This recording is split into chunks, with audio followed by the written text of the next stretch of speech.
বর্তমান জামানায় মেয়েদের মাথা হচ্ছে ইসা মাছের মতো, গু ছাড়া কিচ্ছু নেই। বিকিনি পরা নিয়ে আপনারা মিস ইউনিভার্স বাংলাদেশকে ট্রল করতেছেন, হ্যাঁ? যেই মেয়েটা আমাদের দেশকে একটা মিস ইউনিভার্সের মতো বিউটি পেজেন্ট কম্পিটিশনের মধ্যে টপ 1-এ নিয়ে গেছে। মুসলমান ঘরে জন্মগ্রহণ করা তুমি নষ্টামিকে বলে দেশকে রিপ্রেজেন্ট করা, শরীরে দেখানোকে বলো প্রতিভা।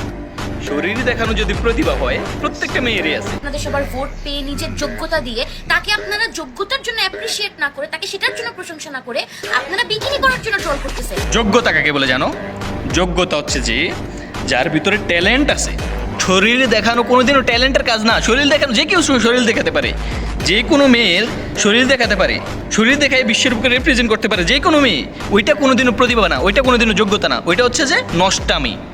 এতটা পিছিয়ে কিভাবে আছেন আপনারা? আপনাদের উচিত বাংলাদেশ আমরা পিছিয়ে নেই, পিছিয়ে আছো তোমরা। তোমরা অস্টিন কালচারকে ফলো করতে করতে মাথার মেন্টালিটির অবস্থা এরকম হয়েছে যে তোমরা অস্টিন কালচারকে মনে করো যে এটাই আমাদের মানে এগিয়ে যাওয়ার অন্যতম মাধ্যম, এটাই হচ্ছে এগিয়ে যাওয়ার একমাত্র মাধ্যম, যে শরীর দেখাইয়া বিশ্বের বুকে বাংলাদেশকে রিপ্রেজেন্ট করতে হবে। তার মধ্যে বাংলাদেশ রিপ্রেজেন্ট হচ্ছে, বাংলাদেশকে সবাই চিনতেছে, অন্য নজরে দেখতেছে, জানতেছে, সেটাকে আপনাদের সাপোর্ট করা, সেটা নিয়ে আপনাদের অ্যাপ্রিসিয়েট করা, সেটা নিয়ে আপনাদের প্রশংসা করা। আর আপনারা সেটা না করে আপনারা ট্রল করতেছেন। আমার মতো মেন্টালিটি এতটাও খারাপ হয় নাই আমাদের যে একটা প্রস্টিটিউটকে সাপোর্ট করবো। প্রস্টিটিউটকে সাপোর্ট করে পুরো দেশটা, মা বোনদের ইজ্জত নিলামে উঠিয়ে দেবো, বুঝছো? মিস ইউনিভার্স বাংলাদেশ এসে লাইভে কান্না করতেছে এই জন্য। Shame on you as a nation.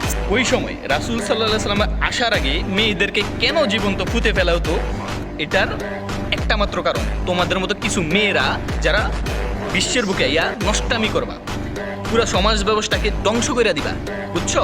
তোমাদের মতো কিছু মেয়েদের কারণে আমি মনে করি তোমাদের মতো কিছু মেয়েকে জীবন্ত পুঁতে ফেলা মানে এটা ফরজ হয়ে গেছে।